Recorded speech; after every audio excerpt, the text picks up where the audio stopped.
Selamat sejahtera diucapkan kepada pensyarah kami, Dr. Nurul Najah.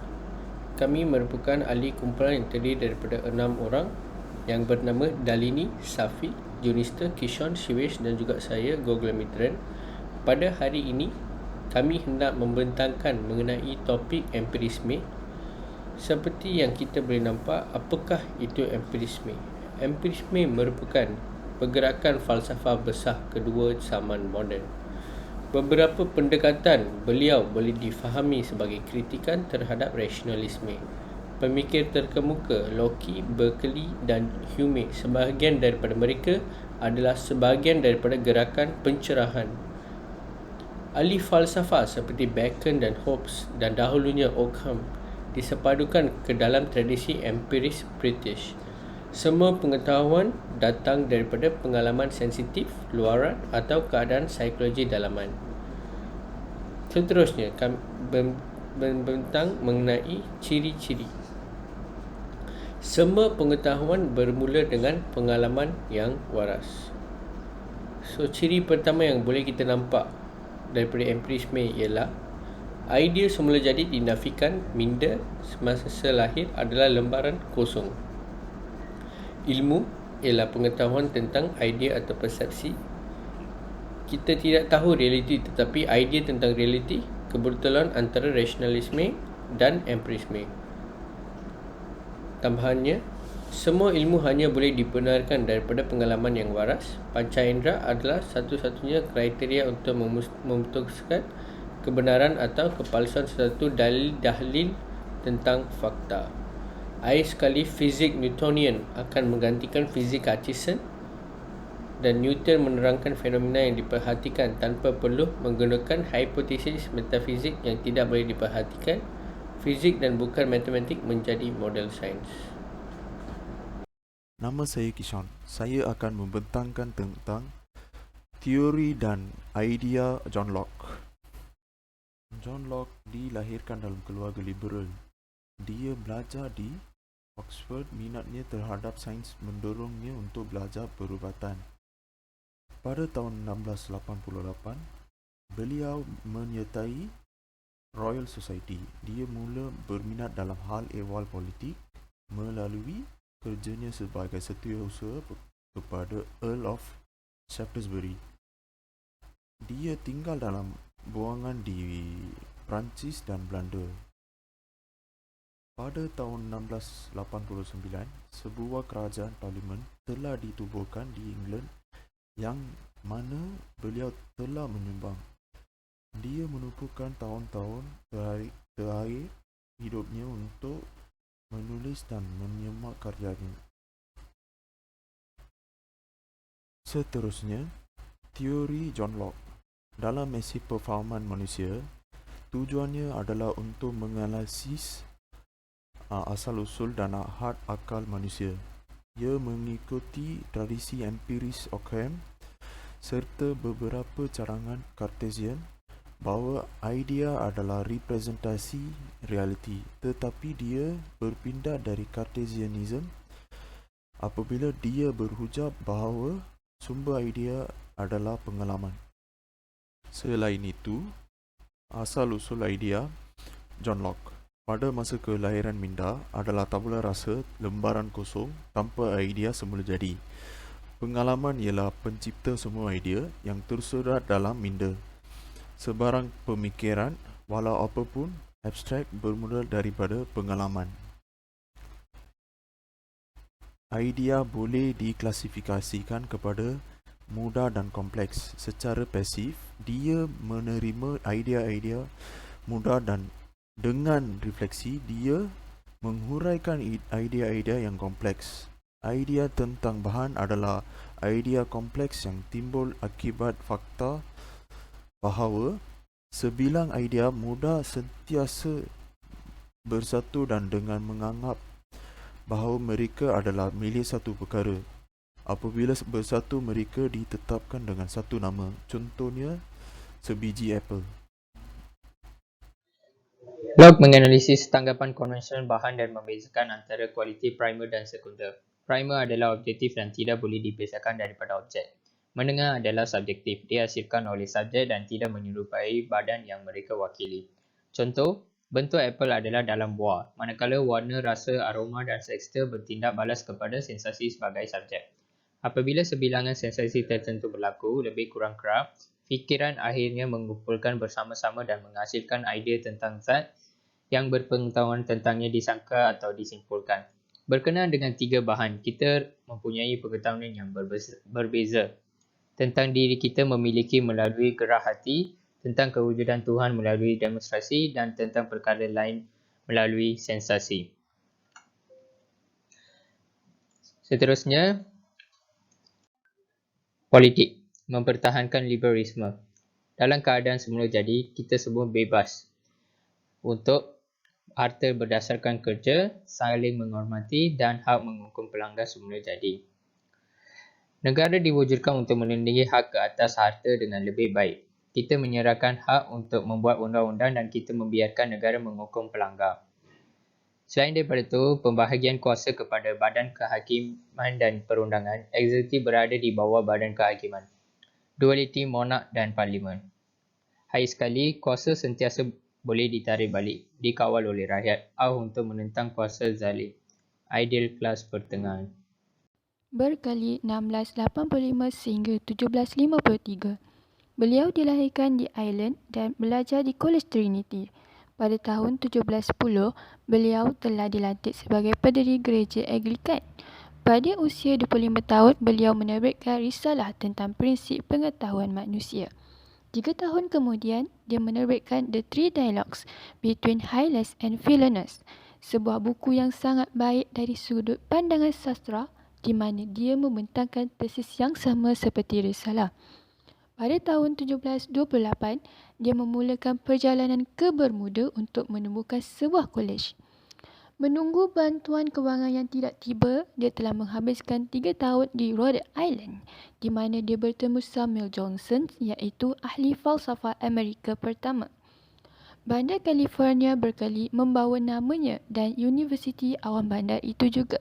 Sekembalinya ke London, beliau dilantik menjadi uskup keuskupan Island Cyclone pada 1734. Beliau telah meninggal dunia di Oxford di mana beliau telah bersara beberapa bulan sebelumnya.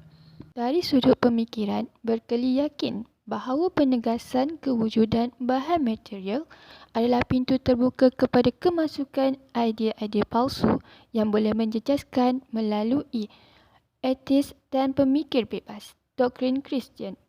Bagi Berkeley, kepercayaan terhadap kewujudan jirim adalah langkah pertama ke arah ateism untuk menghapuskan konsep jirim. Kritikan Berkeley adalah terhadap Newton dan Locke yang berhujah untuk kewujudan jirim yang bebas dan berasingan. Dari sumber ilmu pula, semua ilmu yang datang daripada sensitivity, iaitu idea muncul dengan kehadiran berterusan kualiti tertentu.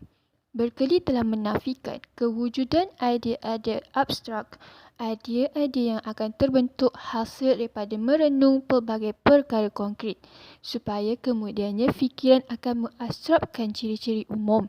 Semua idea adalah konkret, ia datang dari pengalaman individu, ia bukan idea abstrak manusia, tetapi idea manusia konkret.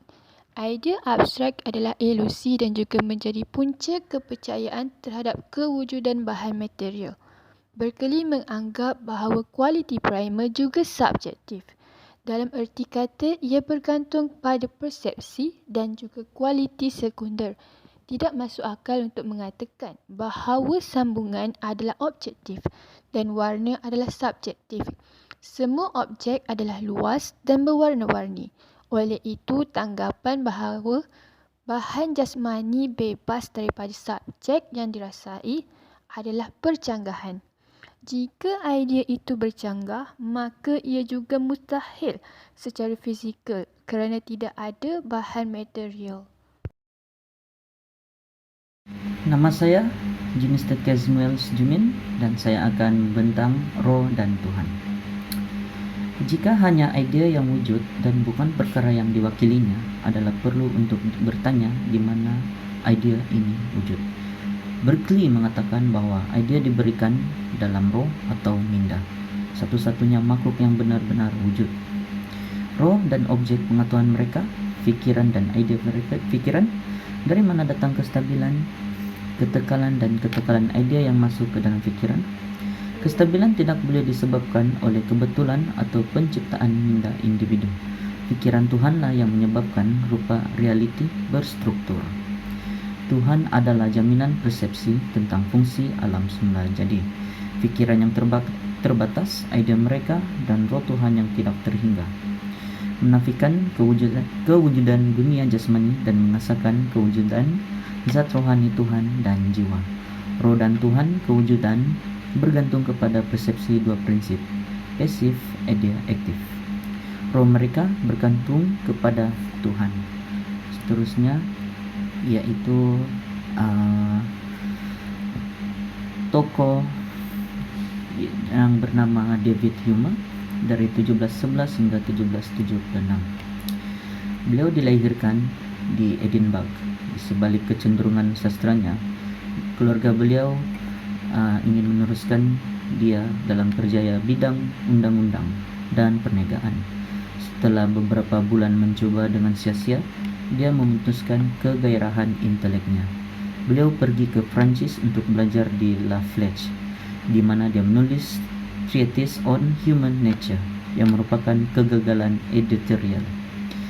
Sekembalinya beliau ke Scotland, dia bekerja di universiti sebagai profesor etika, tetapi beliau ditolak disebabkan oleh reputasi sebagai etis dan skeptis. Sebagai setiausaha Agung Sinclair, dia mengembara ke seluruh Eropah. Dia menemani duta British ke Paris, di mana dia bertemu dengan Rousseau yang tinggal bersamanya selama semusim di London. Pada tahun 1769, beliau bersara ke Edinburgh, di mana dia menumpukan dirinya kepada karya sastranya. Karya yang dia hasilkan adalah risalah tentang alam manusia, penyelidikan tentang kefahaman manusia, penyelidikan tentang prinsip moral, wacana politik, sejarah England, dialog tentang agama semula jadi. Seterusnya kita masuk dengan teori pengetahuan. Hume menganalisis dan menetapkan prinsip fungsi pemahaman manusia dan meletakkan asas untuk menetapkan di mana penyelidikan manusia boleh bergerak ke teori pengetahuan. Semua kandungan mental kita, persepsi, dikurangkan kepada tanggapan dan idea bagaimana kita tahu. Assalamualaikum, nama saya Dalina Emisha dan saya akan menerangkan mengenai kewujudan dan idea metafizik. Manusia telah menyalahgunakan pemahamannya jika sains telah menjadi operasi pemahaman dan ianya telah cacat. Hasil sains perlu dipersoalkan. Jadi, apabila kita melihat dalam diri kita sendiri atau pada objek luaran atau ciptaan metafizik, kita hanya boleh mengesahkan pergantiannya dalam keadaan kesedaran yang memberi kita maklumat tentang kualiti primer atau sekunder. Tapi kita tidak boleh membuat kesimpulan sendiri. Seterusnya adalah kritikan terhadap konsep zat Tuhan. Untuk membuktikan kewujudan Tuhan, akal telah menemui dua jenis hujah. Yang pertama adalah deduktif ataupun prior, iaitu tersirat bahawa definisi Tuhan itu terjadinya dengan sendiri. Yang lain adalah posterior atau induktif, iaitu penolakan terhadap a priori, iaitu Tuhan bukanlah objek apa-apa kesan. Jadi, tidak ada kemungkinan logik untuk membuktikan kewujudannya. Penolakan hujah posterior ini bergantung pada konsep kausalitas. Jika ada kosmos yang sempurna, ia mesti ada seorang arkitek yang membuatnya. Itu adalah salah satu contohnya. Dan pertama, kita sudah melihat bahawa konsep kausalitas berfungsi dengan kebiasaan dan adat. Ia adalah fiksyen pemahaman kita. Yang kedua, manusia tidak boleh mendakwa bahawa skema mentalnya mestilah skema di mana alam semesta akan ditakbirkan. David Hume tidak memilih nihilism ataupun skepticism radikal, iaitu mengenakan akal fikiran. Ia berusaha untuk menggantikan kepastian akal dengan kepercayaan mudah kebarangkalian ataupun iman. Terakhir adalah kritikan terhadap bahan material. Kita harus memuhasabah diri kita, adakah kita hanyalah satu set unsur kimia, sel atau atom, atau adakah diri kita sebenarnya berbeza dengan unsur-unsur ini yang kekal sepanjang zaman. Jawapannya boleh membawa kita kepada monisme radikal ataupun dualisme yang diterima oleh kebanyakan falsafah dan kepercayaan. Kesakitan, keseronokan, kesedihan, kegembiraan, kegairahan dan sensasi mengikut satu sama lain dan tidak sekali ianya bersangkah antara satu sama lain. Kesimpulannya, kita membina fiksyen diri kita sebagai bahan seolah-olah kita dapat beberapa jenis kesinambungan dalam diri kita. Dan itu sahaja untuk kumpulan kami mengenai topik empirism. Terima kasih.